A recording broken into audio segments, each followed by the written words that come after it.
We are welcome to panel 51 on the displacement from natural disaster. Thank you to those that were able to make it for the morning session. We had a wonderful deliberation. I hope same will be carried over to this afternoon session. For this afternoon session, we have 3 presentations that is expected.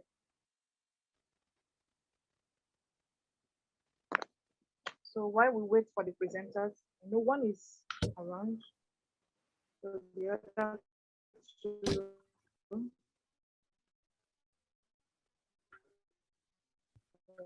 waiting for them to log in. It's just a few minutes to give them time to log in.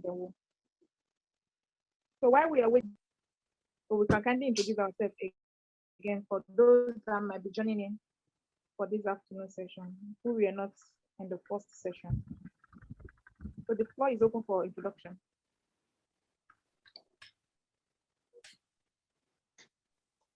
I think you should start with the introduction. Okay, well, my name is Agatha Ogbe, a co-convener for this panel. I had my presentation in the morning session. Thank you. Okay, my name is Chinwe Bosareze. I'm presenting this particular session. My name is Sarah Idewa, and I presented this morning. I'm an early career scientist, so I look forward to interacting with everyone. Thank you. So,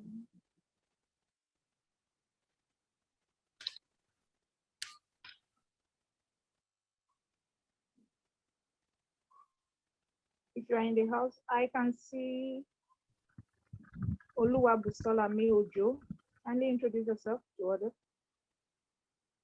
Our mic is not activated yet. So. Okay.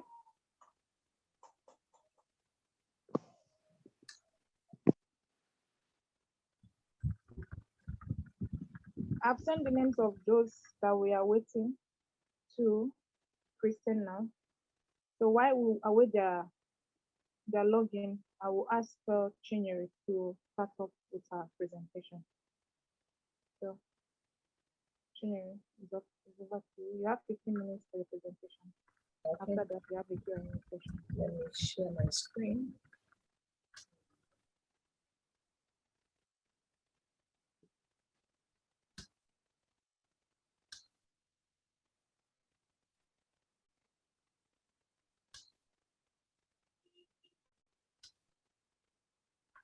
Yeah. Good afternoon, everyone. My name is Chinwe Bosareze, and I'm presenting titled Food Insecurity and Displacement Outcomes of Climate Change Amidst COVID-19 in Nigeria. The background of it. What is food security?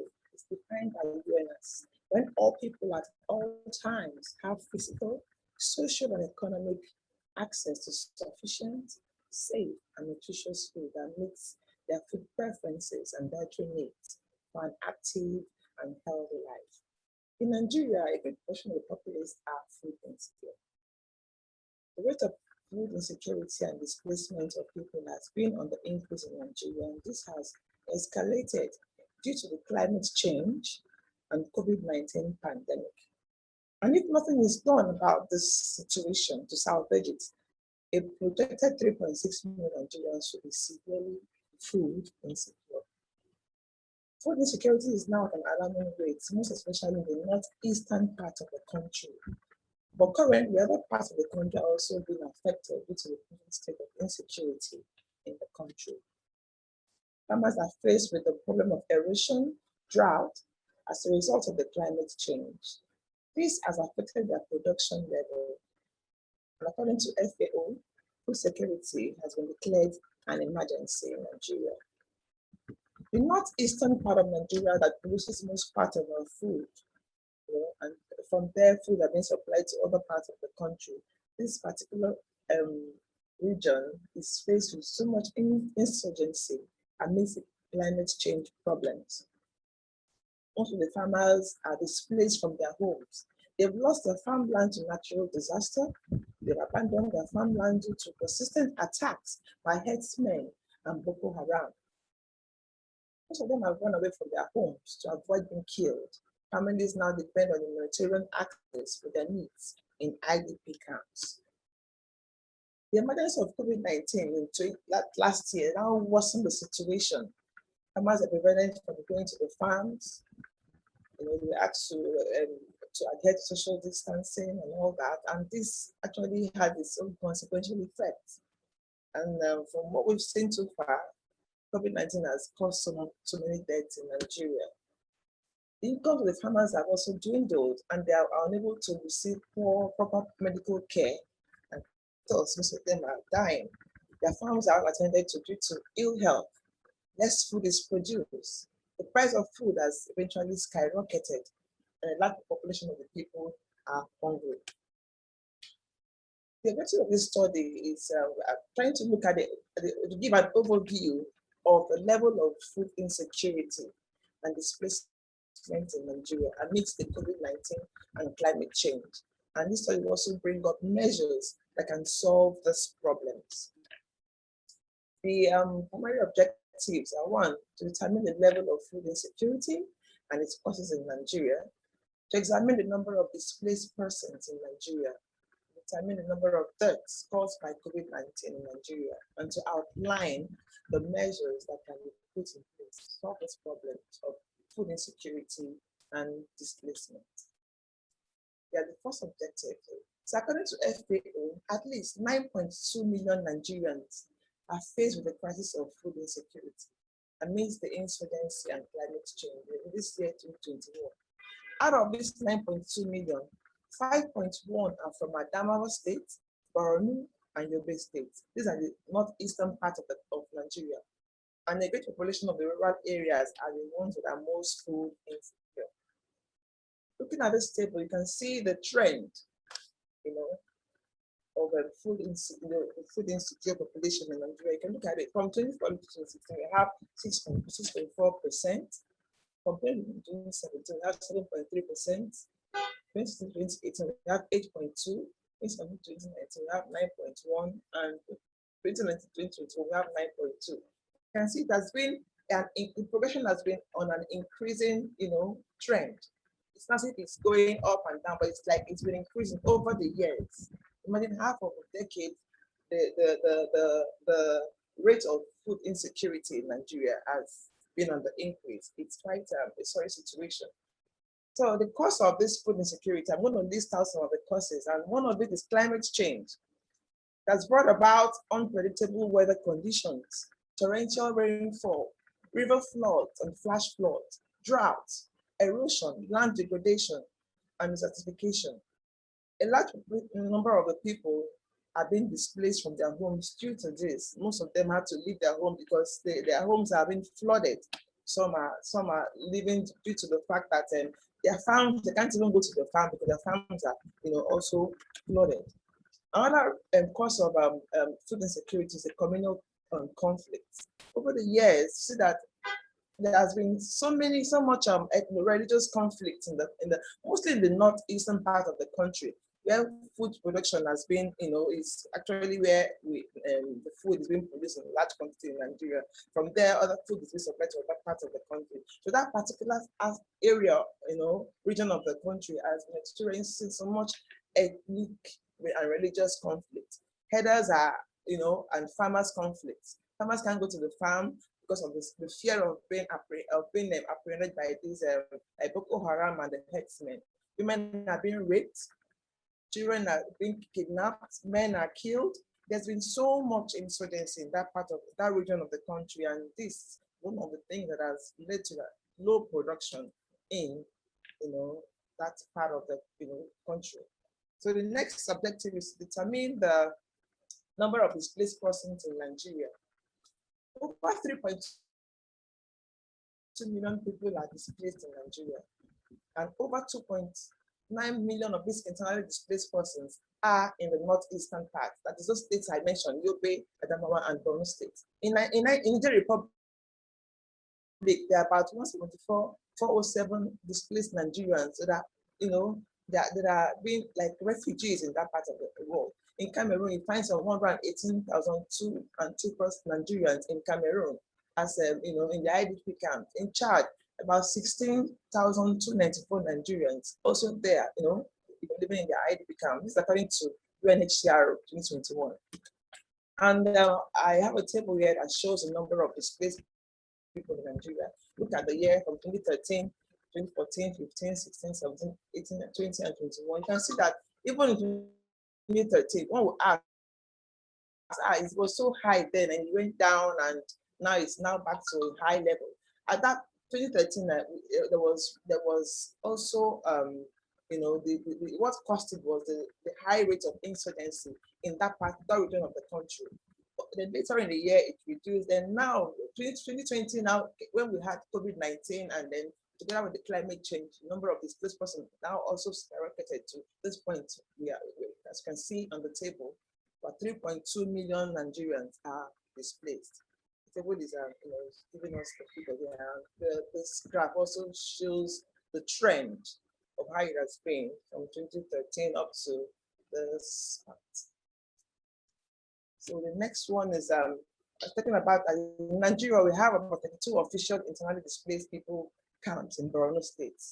In a camp that is meant to house 10,000 people, whooping to 22,000 people are housed in one camp.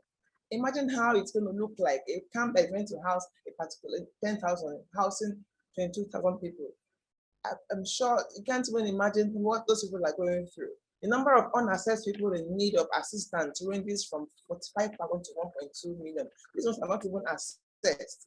They're not even in IDP camp, but according to IDMC, this is the number of those that are not even assessed. You can see pictures of the IDP camp in Nigeria. This is how it's what's human being, how human beings have been placed, what they are going through, the kind of condition that have been, that they're living in. It's really a sorry state. Look at them going to fetch water in the IDP camp. Children that are supposed to be in school, moving around in this kind of environment. You can see how degrading the environment is. These are fellow human beings going through this because of the problem they are facing in the part of the country. I see children all clustered together. Talking about COVID-19 social distancing. How can these ones adhere? I mean, if one of them should contact COVID-19, there's a great chance that most of them will also be, infected with the disease as well, because see how they are all clustered in the camp. These are children, and most of them are malnourished as well. So it's really a sorry state. The next objective is to determine the number of deaths caused by COVID-19. As at June 29 this year, the recorded statistics of people that are, have been affected by COVID-19, the recoveries and the deaths is stated here. The total number of confirmed deaths is 167,503. Total recovery is 163,985, and total deaths in 36 states of the Federation is 2,120. And the active cases are about 6,686. This is according to the NCDC weekly epidemiological report.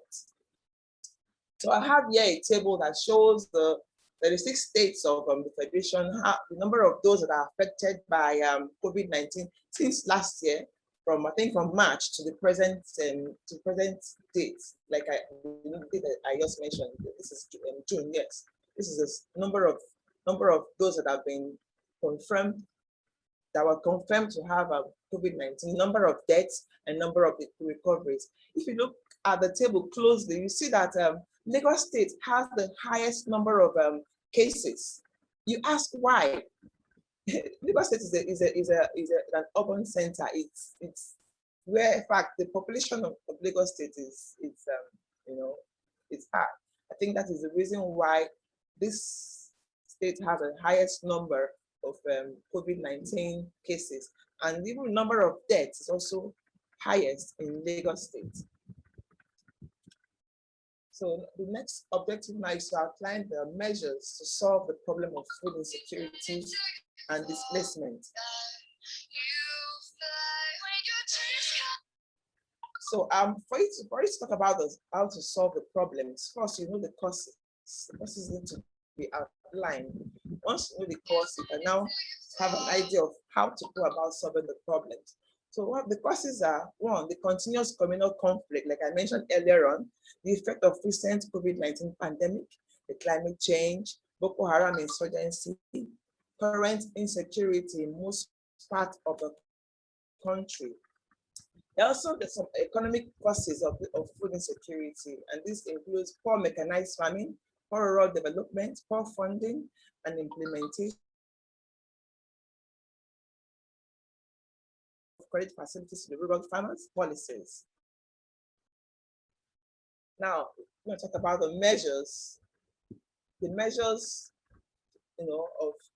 will solve these problems. One, I mentioned that there should be an increase in the federal government allocation to the agricultural sector and also on rural development to enhance production.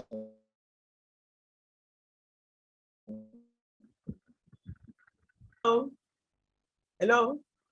Am I still with you? Wow. Yes, you are. Yeah, you're on. Okay, Yeah. okay, Yeah. Okay, all right. Okay. Where am I? Okay, there should be an improvement. Okay, sorry, I've just said there should be an increase in federal government allocation to the agricultural sector and also on rural development to enhance food production. There should be more credit facilities to the rural farmers to ensure that excess food produced is not allowed to rot away, but rather provide good storage facilities. Government should encourage private sector participation in the agricultural sector.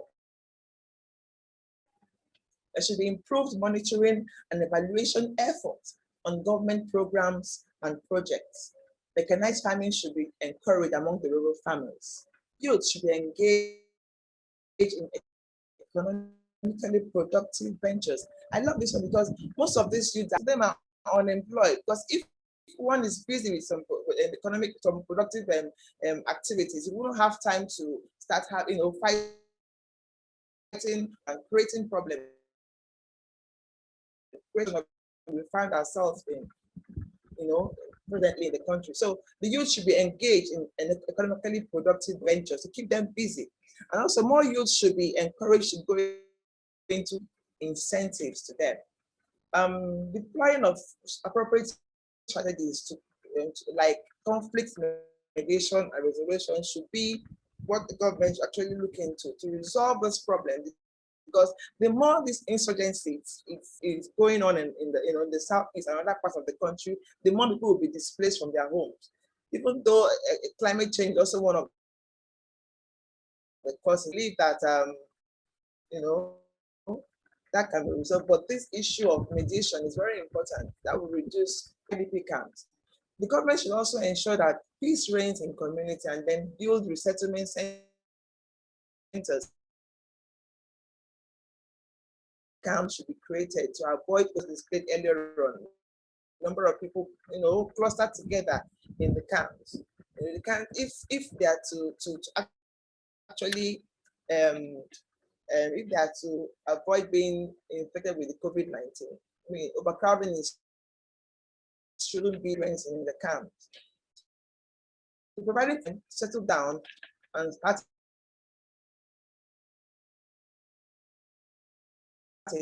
providing them with livelihood support until they are stabilized. So thank you for listening. Thank you very much. Thank you, Chinyere, for your presentation.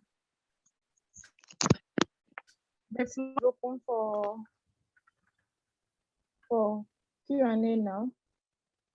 If you have any reactions, if you have any question, a clarification, or contribution to make regarding her presentation, the floor is open.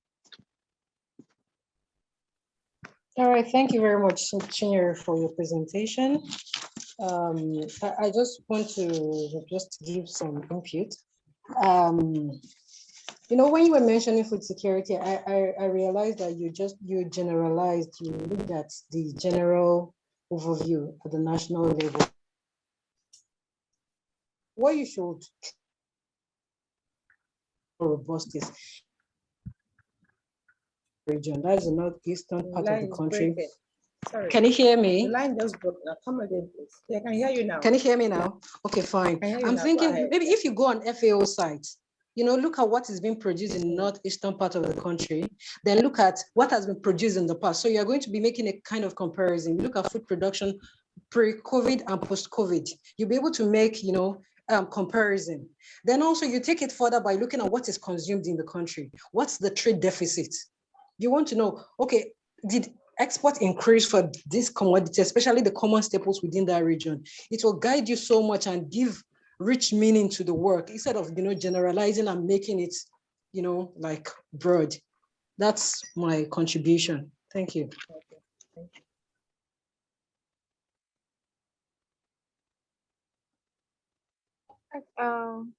As a way of contribution from what Sarah just said, like trying to find out the level of what is being consumed, what is being produced.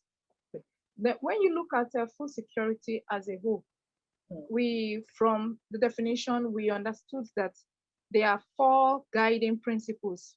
Will I say pillars of food security? You have the availability there. Yeah, you have the affordability there. So this trying to disaggregate your data assembly in that order will give you the ability of, okay, what is actually available? What amount was actually produced? Then we cannot tell the gap that exists between the available and the affordability. So is there much available, and the problem that has brought about food insecurity in the country is as a result of the inability of the household to afford what was produced, or were there actually means of affording them and there were no production at all? So that will shed more light in that area. So it will help you to do the appropriate disaggregation. I was actually looking at the overview, as in, you know, from FAO report, what the level of food insecurity. That's the angle I actually was looking at. But thanks for this. At least to make more, make it more elaborate. But that's, I was looking at the overview of you know, level of food insecurity reports according to FAO. One other observation I have here is from the IDP camps, you made mention about possible creation of more shelter homes within the IDP. Yeah. For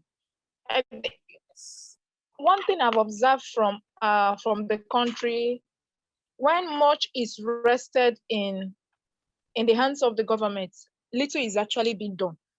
So if there's a way this research will call from collaboration from NGOs, these non-governmental associations that are into humanitarian services, to come into it.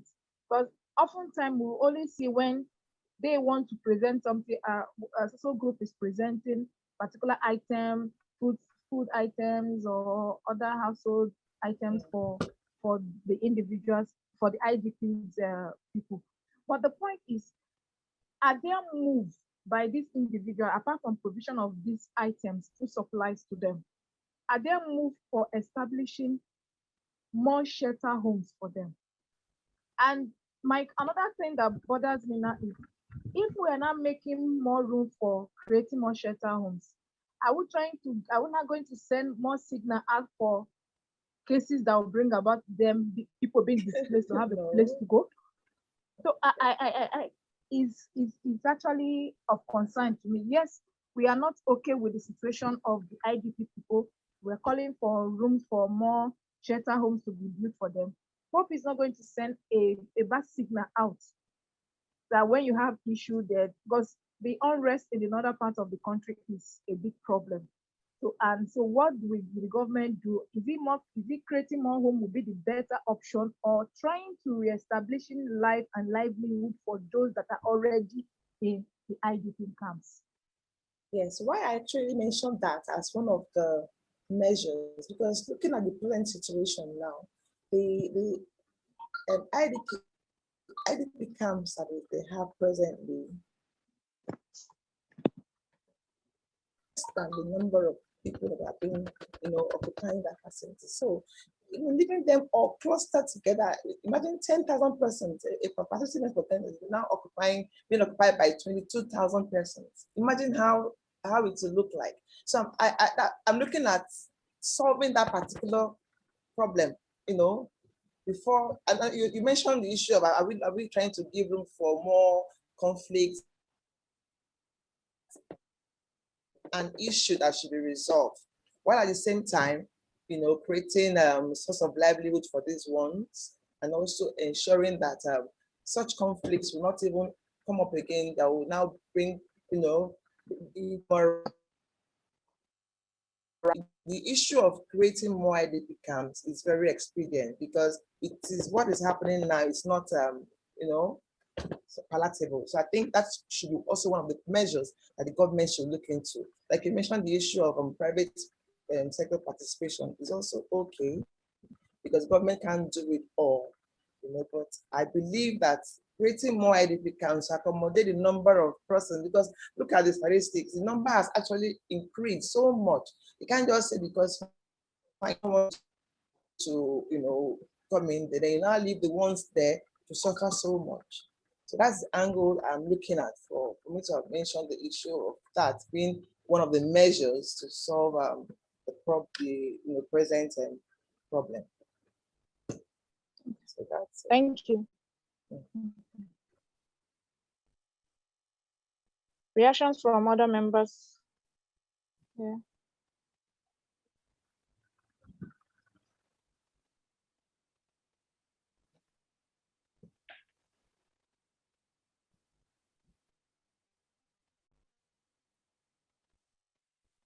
The floor is still open for question or comments.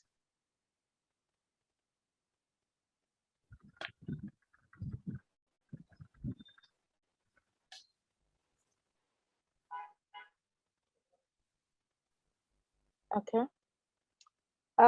In the absence of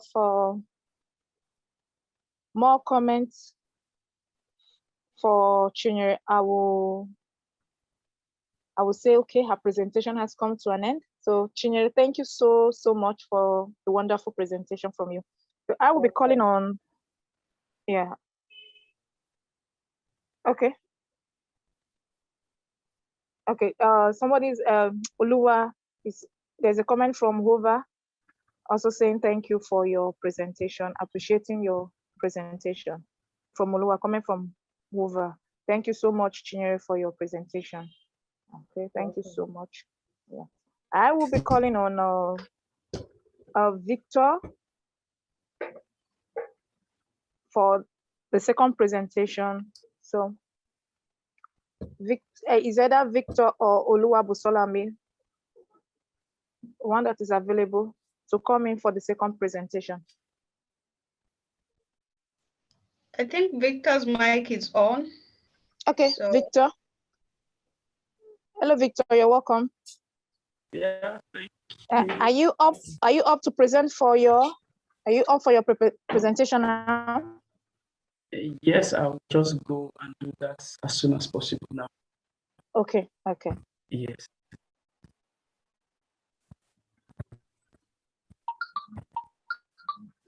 Okay. I don't know if the panel can see my slide now. Yes, we can. Okay. Okay. Thank you very much. I appreciate everyone, especially the last speaker. Thank you very much. The work was carried out by myself and Oluwabusolami Joe, and it's titled From COVID-19 Pandemic to Flooding initial responses to 2024 victims in Bayelsa State, and just go straight to provide brief study back. As you can see there, with my screen here, it's really not showing me the full. Hello, Then, Victor. no. Hello, can you click on slideshow on your screen up there on the desk bar up in your PowerPoint presentation? There's a slideshow up after animations. You will see it. Just click on it or write down. Can you see that? Okay, still go up. Slideshow before review, you will see that here up.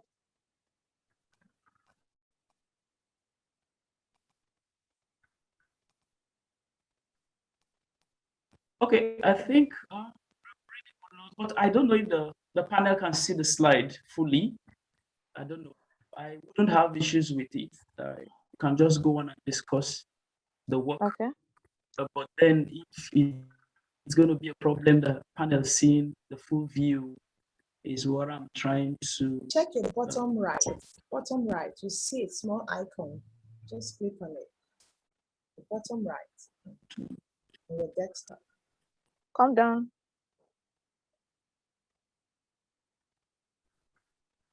A small icon that looks like a desktop. A cup. A cup, yeah, more or less. That look like a trophy down. Bottom right. Okay. I think I'm getting. Okay. If you can't find that, you can go on with your presentation then. Okay. Let me just go on with the presentation. I think more importantly about this work, it's also important that I make the panel understand that it's an ongoing work. It's not a work that is complete yet. The study is still ongoing, and we felt the work has a whole lot to contribute to knowledge, irrespective of the fact that it's not complete yet. And we thank DSA for the opportunity to bring this to bear in the conference. The work itself is about how the government of Bayelsa State, South Nigeria, sought to tackle the flood that rocked the state while it still had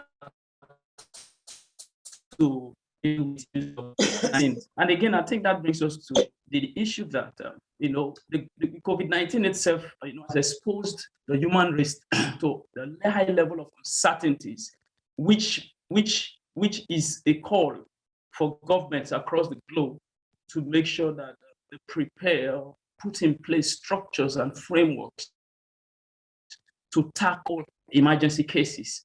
I will just go straight to my next slide, which tries to look at the number of cases of which COVID-19 has really caused in the world.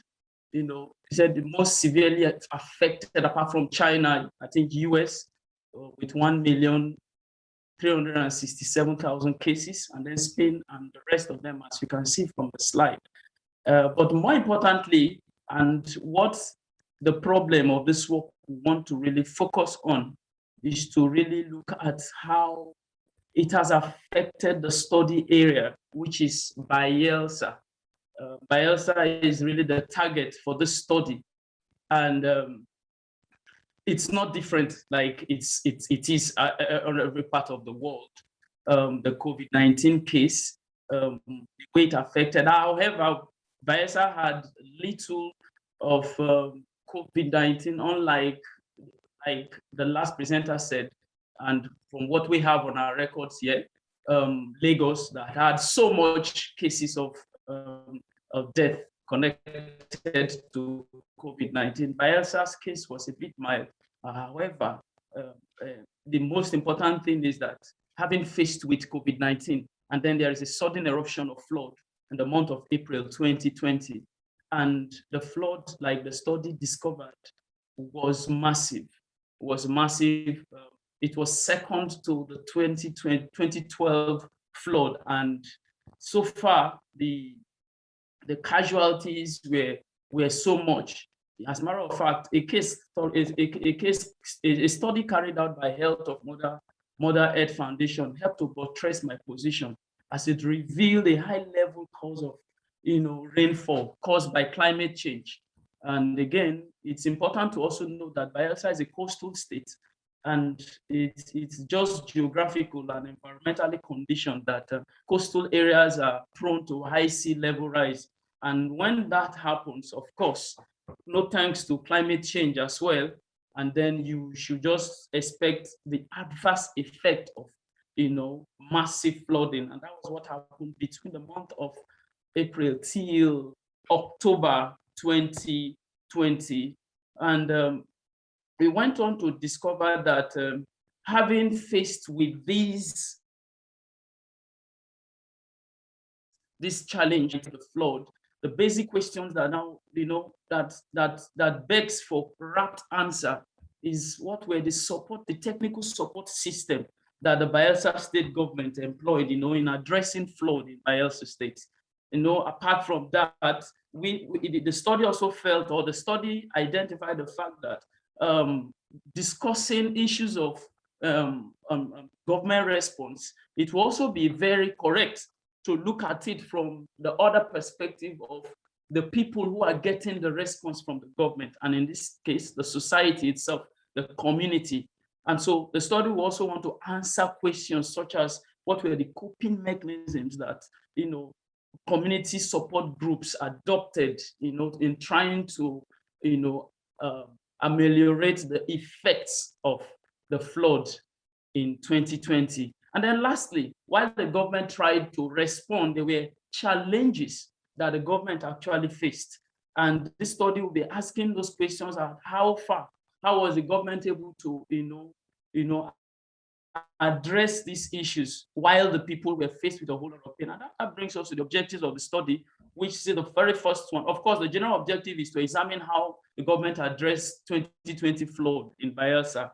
But specifically, the study will want to examine the technical support mechanisms that the government used or adopted in tackling flood amidst the broad-based effects of COVID-19 pandemic in Bayelsa. And then to see how the society, the community groups also were able to cope. What were the coping mechanisms that they employed or adopted in trying to avert the adverse effect of the flood in 2020. And again, the last objectives, like our research question we seek to answer, is that to identify the challenges faced by the government in trying to address the serious problems of flood in Bayelsa. Now, like every other part, or like every other discipline in the social sciences, where theoretical frameworks are always provided, to explain issues, this study adopted the new public governance theory as advanced by and developed rather by S.P. Osborne in early 21st century. And the central position of the new public governance theory is that it seeks to examine the collaborative networks of institutions of government. I mean, talking about inclusiveness, what's the interconnectivity, what's the relationship between institutions of government, organizations, individuals, community groups, in addressing or providing social good or public good for the people. And this study, this theory is so important because it helps to explain how far the government was able to not just try on its own to address issues of flood or address the impact of flood, but how much was the government open to collaborate with the public in trying to address the problem. And so this study sees this theory as very apt and correct to be able to provide theoretical explications to the issues of flood and its effects in Bayelsa State. Now, the methodologies and materials used, the study adopted exploratory research design to unravel the dynamics and policy directions that replete the response system by Bayelsa State government to flood, even in the midst of the COVID-19. Now, just like other parts of the world, Nigeria was one of the countries that was hit drastically by the COVID-19. And this, of course, has altered the traditional face-to-face interview research method of which many people want to go into the field. But however, because of the peculiarity of the study, the study did not only just, leave out the respondents on a distance, but then it selected some group. Now, the study in trying to gather data, through telephone interviews was conducted on 2 nurses from the very renowned and the biggest, I would say the biggest, the Niger Delta University Teaching Hospital. 2 nurses and 2 doctors were interviewed via telephone. And then in the Federal Medical Center right there in Yenagoa, also 2 other, doctors and nurses were also interviewed. And the reason why they were selected for such study is because, they've been persistent, they have been there, to provide the medical services as well as emergency service, to flood victims. And so the study understand and purposely selected them so that be able to, identify the issue that really exists on a first-hand on value. And again, the study went ahead also to interview, emergency providers, so as 2 staff from the state emergency management agency and the national emergency management agency. And I think those were also carried out via telephone. And the reason is because, given the susceptibility of these people or their proneness to being affected, the idea or the suggestion for using telephone interviews was necessary. However, for the respondents that makes up 16 of them, and what we did is we had to go to the field. The study had to go to the field, and the reason why, because apart from the fact that you really need to interrogate them, the study also discovered that it's important to make observations on the field. And so for the flood victims, the study or the researchers went straight to the field to interview them. However, given the fact that we must understand, we must follow protocols of the COVID-19 while trying to interview them, the researchers were very, very careful to make sure that the face mask was on, and then the social distancing that gives some feet between the respondent and the researchers were all observed.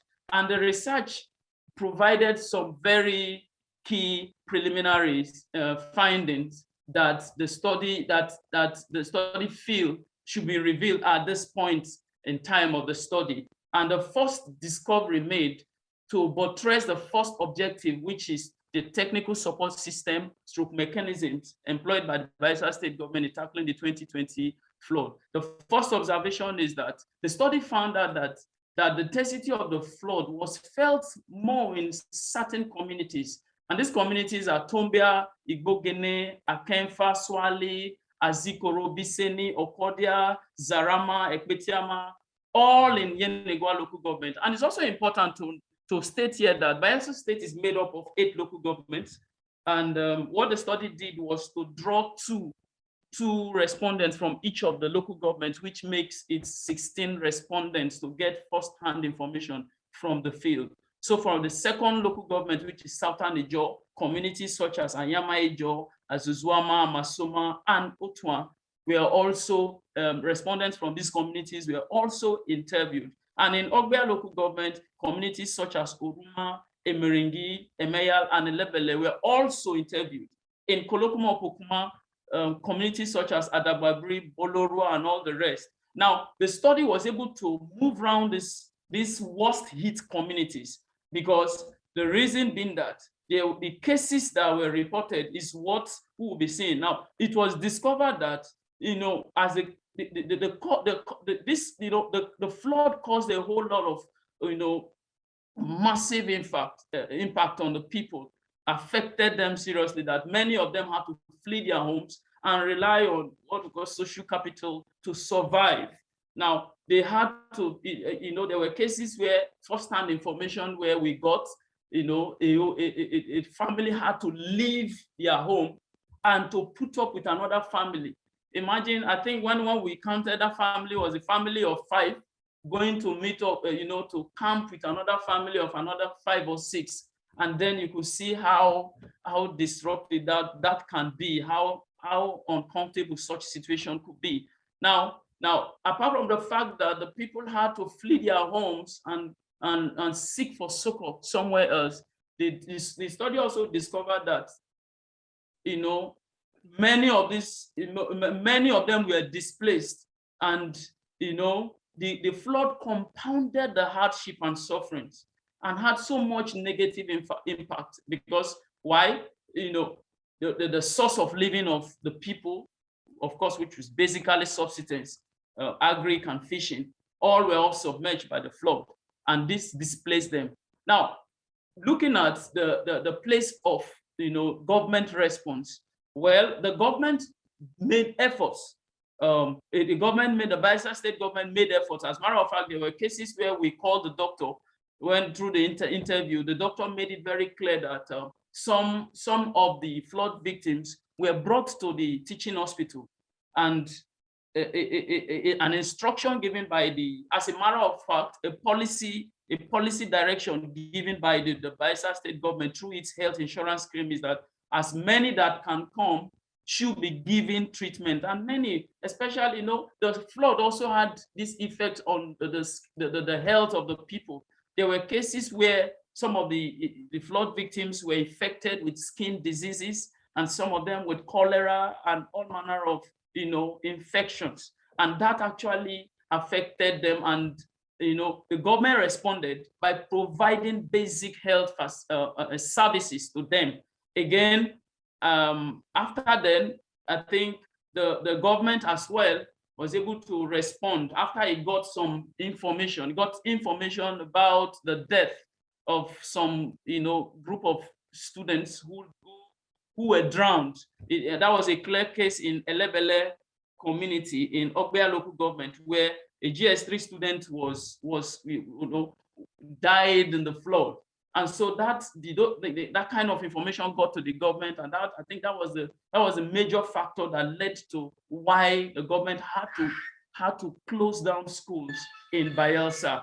Now, apart from the fact that government responded by closing down school to manage or impede the place of death, the government also went ahead through its fiscal planning and development board to see how they can open up natural canals so that the water can can flow from the community, the hinterland, down to the ocean, thereby, alleviating the impounding effects that the flood could have on the people. And then on government response again was the fact that, they were able also to help, create a synergy with other organizations by providing, they had to provide facilities, drainage facilities to open up not just the channels, but to create new drainages that could make possible for fast flow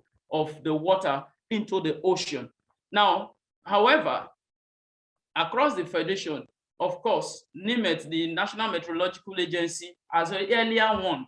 And this is why they were concerned by the people of Bayelsa State, why, having been warned across the Federation, why there were not enough planning for, to tackle the effects of the flood. And, that brings us to the issue of how the people being understanding of the problems they face. They had to come up with their own attempts to have to cope with their problems. And that brings us to the next, objective.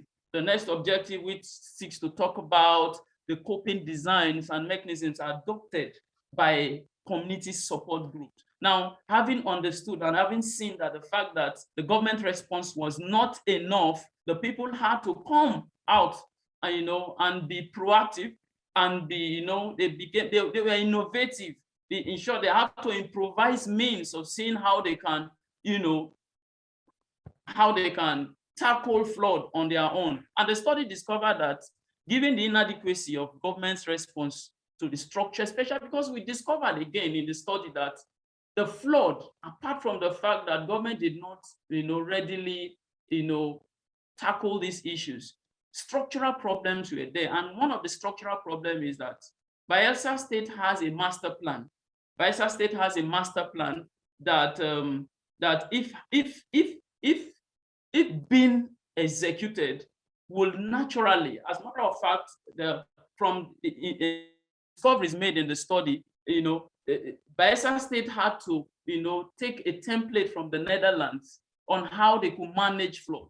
The master plan is there. However, have the political will to execute this master plan to address the issues of flood has been a lacuna that, has not still been. But then back to the way the community groups, as a matter of fact, they have to come out. They came out and begin to construct temporary wooden bridges. They construct culverts, and they see how they can collectively clean canals and drainages so as to, alleviate their problems. And that was seen how the effect of such attempts, really, according to the study as it revealed, really helped to push the flood into the ocean.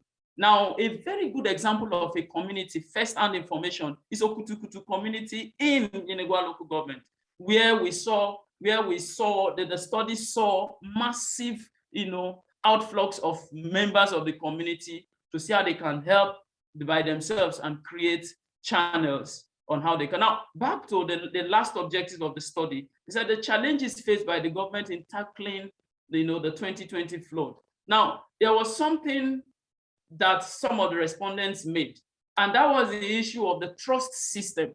The popularity of the government is questioned.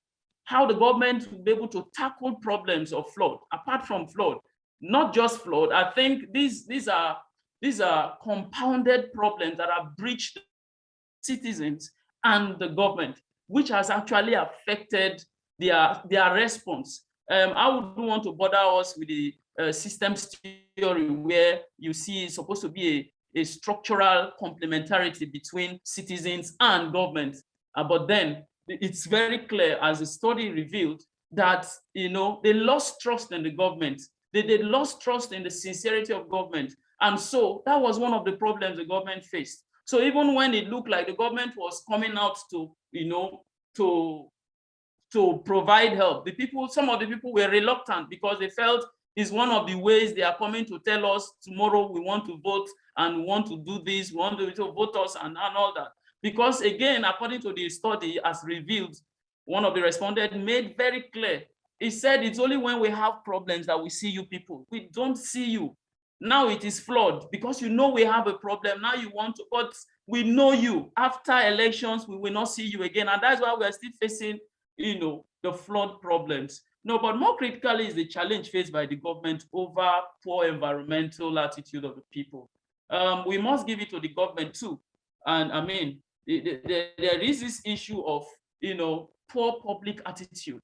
The flood, or the drainage system is naturally, the way God did it or divinity made it, is that these drainages are naturally made that once water comes, it flows naturally into the ocean and then it pours into the Atlantic.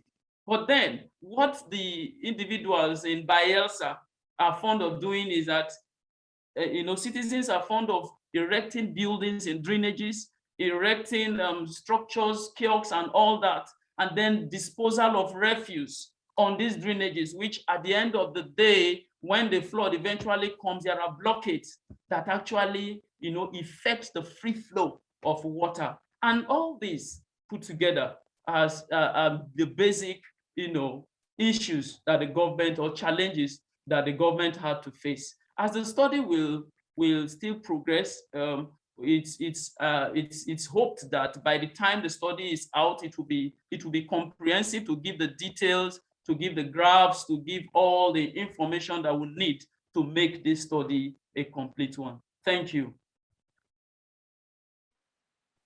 Thank you so much. Thank you, Victor, for that presentation. And I really hope that this research will come up with a robust result that will enable the Bayelsa State government to implement their policies with respect to natural disaster and the livelihood of the citizens there. Thank you so much for your presentation. So over to the house now. You can stop sharing your screen so that we can. Okay. Reaction from participants? Yeah. Thank you, Victor. That was a nice presentation. I was really, I was so keen, you know. And because of listening to you, I was a bit curious, you know. I want to find out how long will this flood last in these communities? And at that point, where were they? Were they living, you know, in that environment while the place was flooded, or did they leave the community? And when they left, if they actually left the community at that point, where did they go to? That's one question. Maybe I'll just, when we go through it, I'll ask, I have other ones, but I want this answer to this particular question. So, how long did the flood last? And while they were, you know, the flood was, where were they? Were they living in that kind of condition, or did they go elsewhere to, you know, until the flood subsided? Okay, I don't know, Agatha, can I speak? Yeah, go ahead. That's okay. Like we saw in the study what presented, the flood itself started in April, and as a matter of fact, it has been blamed on climate change. Normally the flood or the rains starts June, July, but in the 2020 came with a whole lot of changes. Apart from the fact that we had a COVID-19 to battle with, the flood also came a bit early in Bayelsa. Now it started in the month of April and ran through October. I think towards the end, early part of November, it started receding naturally into December, when it eventually dried up. Now, where the victims left their homes, of course, that's why the study targeted, you know, the worst hit communities. And the reason why I took my time to mention those communities, I wouldn't have bothered myself mentioning them, but then the reason why, for emphasis sake, I needed to mention them. Why? Because it has been perpetual. These are communities that they are always prone to flood. They are prone to flood. And every year it comes, including 2020 that it came, they deserted their homes. Now, what many did is, now again, it's important to also state it here that many of these communities are within the outskirts of the state capital, which is Yenagoa. Many of them are within the state capital and some are outskirts. Now, in the state capital, for example, Okutukutu is right there in the state capital. The other community I mentioned was Igbogene. That is also right inside the state capital. Another community I mentioned was Akenfa, right inside the heart of the capital. Now, the Yenagoa itself, as the capital of Bayelsa State, I think it's the topography is that there are areas that are of high land. So the flood actually don't get to certain places, while there are lowlands where very little rain and then everything is gone. So what they did, and that was why I mentioned the social capital concept, many had to, it will be biased. I really would not want to say this, but I think I should state the fact. And one of the facts is that I also housed a flood victim, a friend. I housed him. So as a matter of fact, we interacted, and he had to stay in my house for 3 solid months, 3 good months before getting back with his family, So, that was what was obtainable everywhere in Yenegua. So it was a place where Yenegua became a place where communalism was the thing of the day. I never knew that Bayelsans could be so communal in our lifestyle. The people could be so, accommodated. So you just need to hear that somebody is displaced, and then you see hands are open, and then we are just helping ourselves. So the people resorted to self-help by going to relatives, friends, and other loved ones around. And I think I really would not want to be too religious here, but then I want to say thank God that happened, because it really helped. And they had to stay there until the rain subsided or the flood receded. So there were actually accommodation. But there is something I forgot to mention in the study. It was also sad to discover that the study also revealed that the Bayelsa state government did not, according to study, did not provide relief camps. It was in 2020, that Bayelsa state flood victims suffered the most, because there was no relief camp according to the study and first-hand information. And so you only saw situations whereby, I think I mentioned it, apart from a particular group of women, I think women based in, I think some group in US, who came to just provide, those are the level of NGOs, provide relief materials. And then NEMA also provided, not the state, national. We are also seen to provide certain level. But the focus of the study is on the Bayelsa state government. And I think that also brings us to the issue of how, the interlevel relationship governance, the level of governance, intergovernmental relationship, the disconnect you could discover between federal and states. So you could see NEMA doing some stops, and there are no collaborations with SEMA. So, but I think to answer your question, let me not beat too much. The truth is, these flood victims were actually housed by relatives and friends. Thank you. Thank you very much. I wanted to ask more, but no, your elaborate answers covered other areas I wanted to ask. So I think I'm okay. Thank you very much. Thank you, ma'am. Thank you. Any reaction from Yes, I have some questions. Some of my questions, I think he has answered them. Initially, and Chinyere also went ahead to ask one of my questions. So I know he stated that there was the coping strategy was based on community support group and all of that. And initially, what I stated was, what was the kind of assistance? He said there was no relief camp created for them. So then it brings me to the fact that you said the state has a master plan. I think they adopted the one used by Netherlands. Yeah, fine. So the thing is, the master plan, is it statewide or is it capital city statewide? That's one. Then two,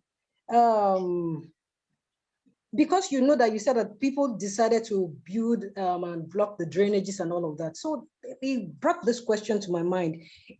What is the government doing with respect to maybe sensitization and creating awareness on the need not to block drainages? I understand that. I know from what you were saying, you said some of the places were within the capital city, while some of them were like peri-urban areas. So the question, what are they doing to sensitize people? And what are they doing also to, what measures are put in place for prosecuting the faulters, especially when you've created awareness? Is there anything the government, I know, you said the focus is on the government. Yes. I'm really glad that, a lot of people helped people. So now the thing is, what are they doing with respect to prosecuting defaulters? Then finally, I know you were saying you took 2 respondents from each of the local governments, and I was seeing doctors, you interviewed people in emergent. See, I'm sorry, but I knew that you, I'm not sure. Probably I went sleeping at that point. For some of the victims, why are you laughing? For some of the victims, is it possible that you might have, you interviewed maybe some of the victims of the flood? Maybe you mentioned it. I don't know. I'm not sure. Okay. Thank you. Sarah, thank you very much. I think let me just from back to front, let me tackle the questions the way they came from behind. Okay, from the last one, the study clearly showed that apart from the fact that the researchers or the study engaged staff or medical practitioners from the two major hospitals, which is the Federal Medical Center in Yenegua and the Niger Delta University in Okolobri. Now, those were interviewed, and the reason I stated it is because they have been in contact with flood victims that have been brought to the hospitals.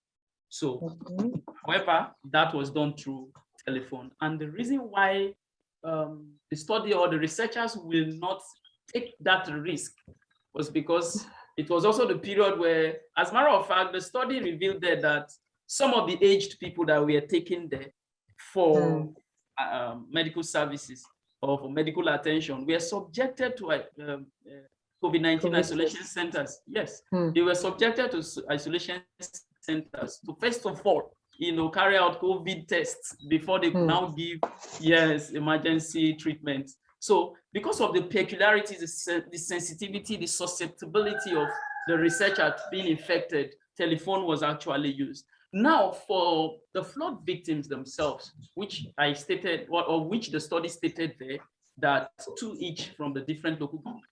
Now, the reason for that action is because apart from the fact that we need to get a first-hand information, there was a need for the researcher to also observe and see the degree of destruction caused by flood. And so the researchers went to the field and discussed with them. However, given the presence of COVID-19, the protocols were observed. The face mask, the distance, at least during the interview, there was some level of distance as prescribed by NCDC. Yes, we also observed. So we actually interviewed the flood victims. I guess that answered the last question. Now, to the issue of sanction, the study is still ongoing, but then there is something the study discovered also, and that was the issue of government swift response. As a matter of fact, there were situations where government actually had to go place seals. There were places where government placed seals of no trespass areas along.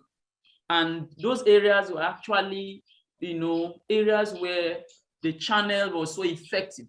So they discovered that some people there is a tendency that people go and dispose debt in those spots. And so what the government did was to go there. As a matter of fact, the study saw it, and it will be shown by the time the work is fully done. All these pictures will be there to show, where seals were dropped that you don't trespass, you don't dispose, or you are caught. In short, no trespass by police. And then by the State Fiscal Planning and Development Board, there was a collaboration on that angle. So I think that to some extent addressed the issue of sanctions. And the study also discovered that it helped.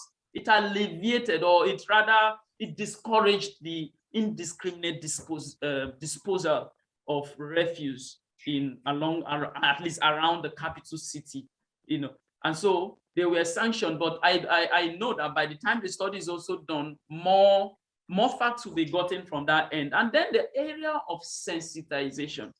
The study discovered that apart from the fact that radio and television means were used to, announce how people should be able to manage the flood system indiscriminate. As a matter of fact, there was a consistent 1 week, how do I put it, a jingle from the Bayelsa State Ministry of Environment about indiscriminate disposal of refuse. And then I think another thing they mentioned again in those public or announcements they made is indiscriminate cutting down of trees as well, as discovered by the study. So they made, but then it now brings us to the gap, how far sensitization, enlightenment can go. Who are you talking to? Is it the rural, the very native woman in the very creeks of the Niger Delta who don't understand English? So how far did the dissemination, how far did the enlightenment go? Or, you know, it's another issue entirely. So while, yes, you're able to do a little by sensitizing the educated one, but I will tell you that I really don't want to be too sentimental here, but then you will discover that those who would dispose deaths indiscriminately are the illiterate ones or are the illiterate people. So how do you go about sensitizing them? So do we have means of communicating your information or your decision about indiscriminate disposal of refuse in our native languages? That was lacking. That wasn't there. And for me, or rather for the study, it was inadequate. So I think that will answer for the third question. And I don't know, I've forgotten the last one. I think that you asked me basically 3 questions. Thank you very much. You're welcome. And fun, sorry, there was the last one, the master plan thing. Okay, yeah, the master plan from the gazettes, because the study was able to locate gazettes, newsletters, and as a matter of fact, Bayelsa State has under the Ministry of Environment, and then under the, because I think, yeah, under the Bayelsa State Fiscal Planning and Development Board, there is a master plan, and the master plan actually covers basically the state capital and its environs. So Yenagoa and communities such as across the Ekole Creek, which in the study will be revealed, across the Ekole Creek, the Taylor Creek, and the communities within the outskirts of Yenagoa are all captured in the master plan. Okay. But the master plan itself did not cover the entire state, because remember also Bayelsa is highly waterlogged. As a matter of fact, it's one of the states that is surrounded by water from the left to right, and so we just have only few landed space. Thank you. All right, thank you very much for your one more question for Victor. You mentioned that you work with 8 local governments, right? Yes, ma'am.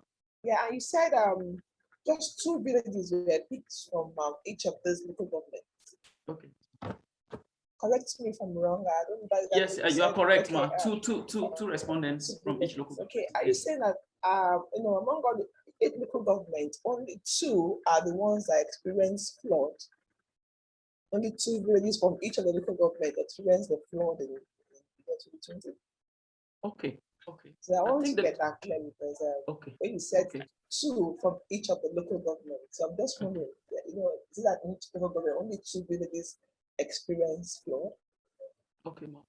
I think the decision for that, the reason for such decision rather, was the fact that the field work was done during the heat of COVID-19. And so, yes, the researchers thought it wise that a minimal number will also help, to protect or to protect and keep you safe, because it's assumed that the more people you meet, the more prone you are to the infection. And so it is because normally it shouldn't be enough, but then more importantly about that decision or that reason is the fact that these communities are the worst hit communities. If you look at the presentation, okay, the slide is no longer there. You discover that 2 basic local governments in Bayelsa State, and that is Nembe and Brass. Now, these are communities that are right inside the ocean. Now, it's normal they hardly face flood because the water only just pours straight into the ocean. So there is nowhere for luggage of water. So if you observe, you discover that there are, however, the study made the attempt to discuss with victims, with people rather. But when on getting to Nembe and Brass, we discovered that there were actually no cases of flood. And that's why if you observe, among the communities mentioned, communities in Nembe and Brass local governments, including Ekeremo, were not mentioned. So, but then more importantly, and to answer the question is the fact that to avert or to really, play down the chances of being infected by the coronavirus itself. And again, also the study was also carried out within the period where movements were actually checked too. So the study felt, okay, you can get two, be able to get perspectives that we could make generalizations from. Thank you. Thank you very much. Yeah.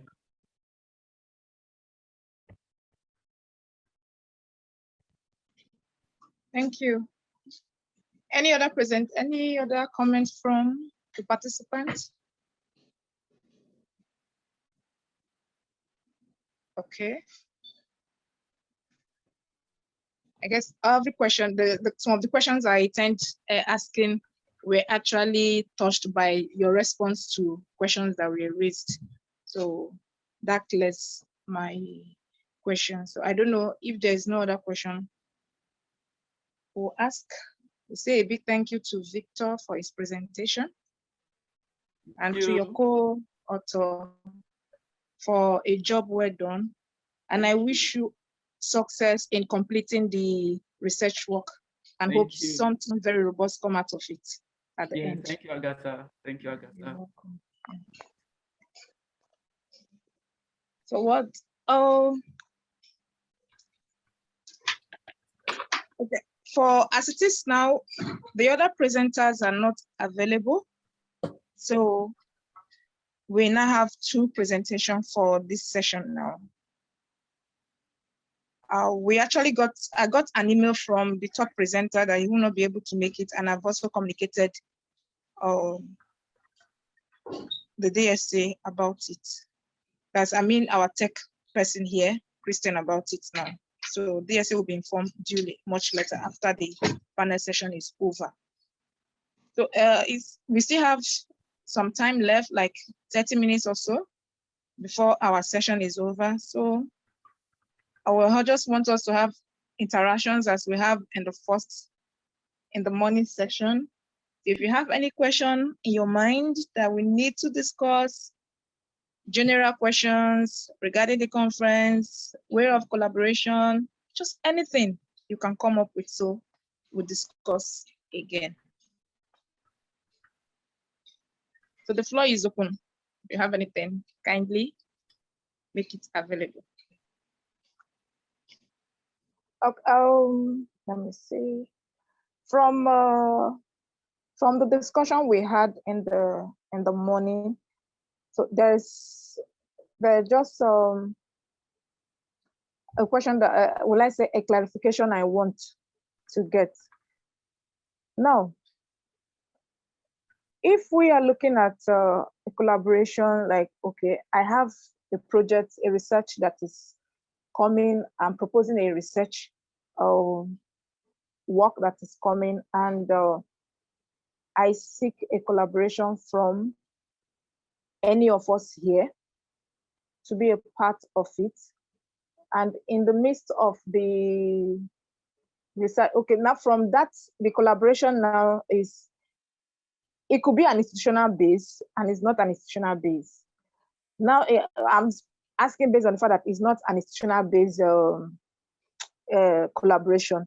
I came in contact with an opportunity for a research proposal.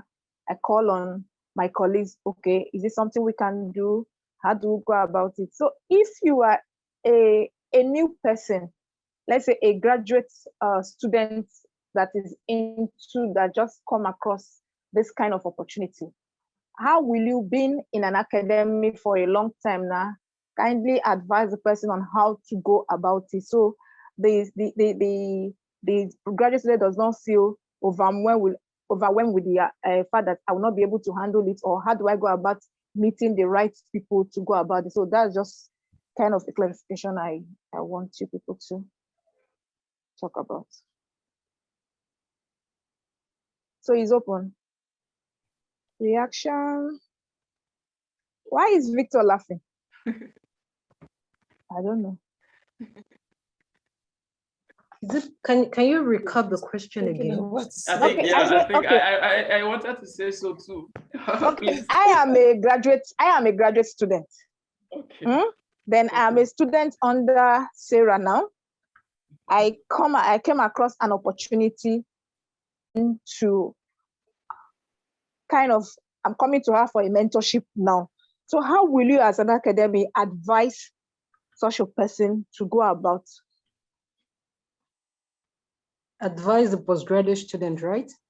Yeah, exactly. Yeah.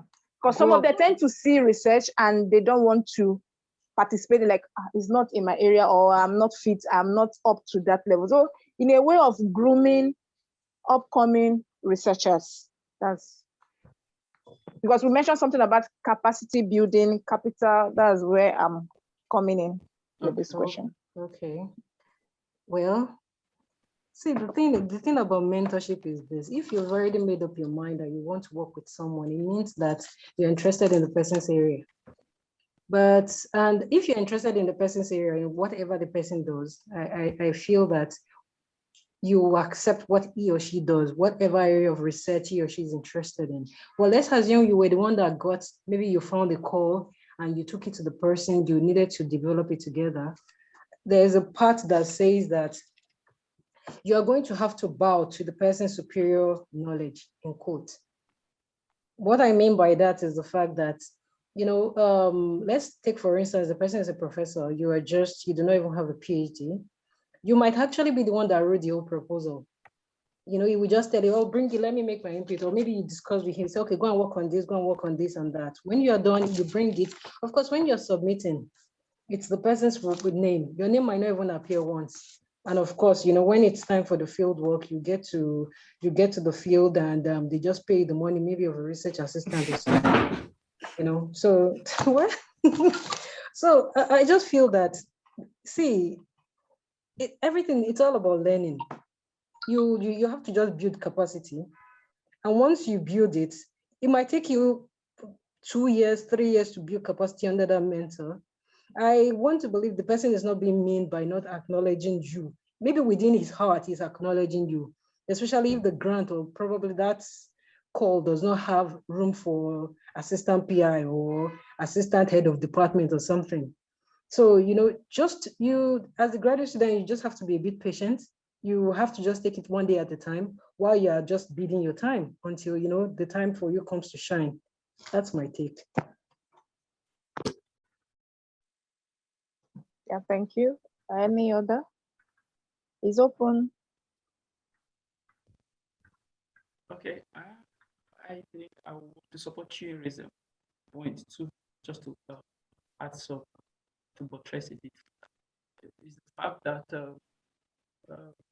from experience, I've been in academics from experience to discover that to be too value laden here, but then the virtue of patience, actually, like she said, it's key. Patience is key. Patience is key because the more patient you are, the more you're able to see. The more patient you are, the more you're able to grasp a whole lot. And like she mentioned, mentorship. Mentorship is one thing that Nigeria actually we really don't want to embrace. Only few, and the few, if I can mention names, very renowned names in the academic world, and then to narrate relationships and how they started that way. So it really might not come. It really might not come so big. And I think we should not be too possessive as well to add an early career stage. For me, I see it. I'm an early career researcher, and I see every opportunity to collaborate with, especially a senior fellow, very renowned names in Nigeria. It's an opportunity. It's always an opportunity to grow. It's always an opportunity to grow. As a matter of fact, sometimes you just let it go. Give it to him. let him take all, it will come back. It will come back, definitely it will come back. And when it comes back, it's always big. So I think the virtue of patience is one quality every young career researcher should possess. Thank you. Yeah. Well, thank you so much for your contribution. There's another question here now. Is we said something about social networking. How do we actually strengthen this social networking amongst ourselves? How do we strengthen this?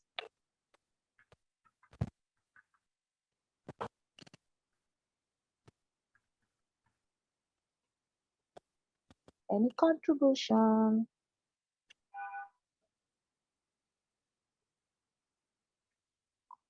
How many are we in here? Okay. Can I speak?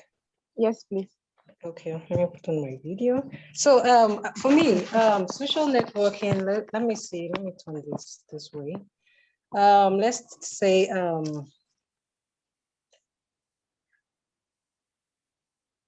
the borderline or the basis, be available. Don't form busy, don't form, I know it all. It's a form of reliance. It's a form of, how do I mean it? There's this, I'm available. How do you want it? Okay, let's do it like this. And ability to listen also. You are not all knowing. So I feel that for us to strengthen social networking, then secondly, whatever they bring to the table, even if you do not know, read about it. I've worked with people in the past where I know Agatha knows some of these things, and they will tell me it's not really my area. Then I ask myself in my mind, within me, why are you on the team then? It's not even my area, but I go and take time to read about this thing and ensure that I'm ready. But at times I don't just say anything. I just say, okay, I'm learning, I'm becoming better. So I just keep quiet. So I feel there's that part, you need to do your part. Even when I'm reading the person's contribution, I'll say, oh, there's something wrong with this. Then it's not like I come out verbally. And again, in social networking, at times some people I know it so much. So there's, apart from I know it so much, there's this part that you have to be quiet, or you just don't say anything to some people so that it's not like you step on them and chase them away from the team. Because in a case where the person is the person that will be the PI, because you want to use the person's name because of popularity. So there are times you just have to keep quiet, like we earlier stated from the former one, keep quiet and results. Thank you. Yeah, thank you. Any other contribution to what Sarah just said? Okay, I think I just want to chip in something. For me, social networking rests on two very basic things. The first one, social networking is about capacity. It's about capacity. And then social networking also rests on trust. So where capacity meets trust, then, I was carrying out a study on legislative trusts and ethics. Most of the findings I made is that trust is one thing that people trash so easily. In this our climb, in short, is one thing we don't really see as important. But even in the academic world, trust is it's a value everybody must run after, must go for. Now, capacity in the sense that I know Agatha has the capacity to do it. However, how can I trust Agatha to deliver? So, okay, she's a scientist, so she'll be able to navigate her way through to get results for us. But after results are made, what next? So it's about the interaction, the interconnectivity, the relationship. It should be ingrained in all people. No, in short, as a matter of fact, the day you decide that you want to create that network, you want to create that platform to build a social system for yourself, then you must begin to say, because the truth, again, why I mentioned capacity is that many people, we want to ride on the backs of others. And when capacity is not complementing each other, cracks, it creates cracks. Yes, and when cracks are created, of course, trust is breached. And then you just saw that there's a collapse in the social thing. The whole picture begins to crumble. So if today I'm creating a social network with everybody on this on this platform here, on this panel here, two things will drop in me. First is that what do I have to offer this platform? And that's the capacity I'm talking about. So if you're coming and you don't have anything to offer, in a society where it's driven by knowledge, they call it the knowledge capital. We just have to have the capacity to deliver. That is one. And then when we're able to develop ourselves with myriads of capacities, then we should be able to trust ourselves. So that if I send my paper to Agatha, I should beat my chest and sleep that it will not be sold to another person. So for me, it's also important. And as we grow, as we live from our daily lives, please let's put this in our minds. Thank you. Yeah, thank you so much. Thank you. That's good. That's trust. That's a good one. Yeah, that's a good one. So on a very quick one, okay, Chinyere, you want to have something? Yeah. So we just have less than 10 minutes so that we can round up the session. I will make it very brief. Okay. For me, social networking is an opportunity to grow because you're able to share your ideas. Yes. But first of all, you have to, like Victor just rightly mentioned, you have to work with those that have capacity. Yeah. You bring your idea, I bring my own, and you see us, we achieve better results. So I see that for opportunity for one to grow. So one shouldn't undermine the importance of social networking. Understand that, like you said, trust also is very vital, and it's also a room for one to work harder.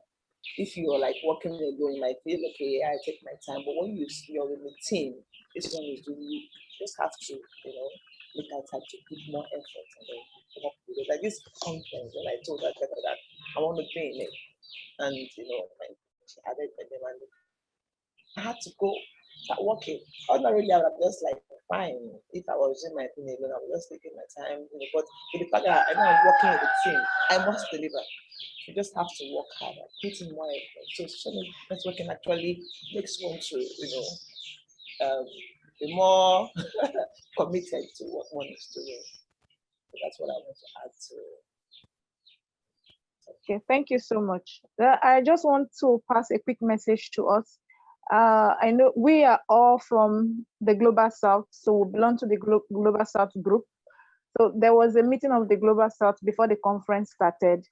And in that meeting, there was a deliberation about carrying out a survey. So I think we should check our emails from Global South members for us to get the forms for the survey and kindly fill and submit. It will be due by 9th or so of this month. So the earlier we fill the form and submit, the better, so that it will help in the delegation for Global South members within DSA. So that's just a quick message I want to pass. Then for now, we came under this panel to discuss and deliberate on climate change, and displacement.